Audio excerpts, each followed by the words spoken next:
Hey guys, welcome back to SRK Vlogs. So இத்தனை நாளாக வந்துட்டு கிட்டத்தட்ட 1 month ஆகிடுச்சு நம்ம சேனலில் வீடியோ வந்து. அதுக்கான காரணம் என்ன அப்படின்னு வந்துட்டு பார்த்திங்கன்னா, என்னோடய சோம்பேறித்தனம் தான். என் சோம்பேறித்தனம்னால நான் வந்துட்டு வீடியோ அப்லோட் பண்ணல, ஓகேவா? ஸோ நாளைக்கு வந்துட்டு நான் வீடியோ அப்லோட் பண்ணலான்னு இருக்கேன். நம்ம சப்ஸ்கிரைபர்ஸ் எல்லாமே வந்துருங்க. நாளைக்கு வந்துட்டு எங்கள் அம்மாவோட வண்டியோட ரிவ்யூவை தான் வந்துட்டு நாளைக்கு நம்ம பார்க்க போகிறோம்.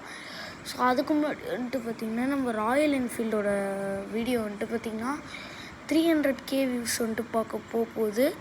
நம்மளோட அந்த போட் சவுண்டு பாரோட வீடியோ வந்துட்டு பார்த்திங்கன்னா 100K வியூஸ் வந்துட்டு போகுது, ஓகேவா? நெக்ஸ்ட்டு வந்துட்டு பார்த்திங்கன்னா அந்த துளசி செடி விலாக் அது சுத்தமாக போகல, ஏன்னு தெரில. சரி, ஓகே கைஸ், நாளைக்கு ஒரு வீடியோ போடுறேன். அந்த வீடியோ எப்படி ரீச் ஆகுதுன்னு பார்த்துட்டு அடுத்த வீடியோவில் உங்களை சந்திக்கிறேன், ஓகேவா? நாளைக்கு வீடியோவில் பார்க்கலாம். அது வரைக்கும் உங்களிடமிருந்து விடைபெறுவது SRK Vlogs.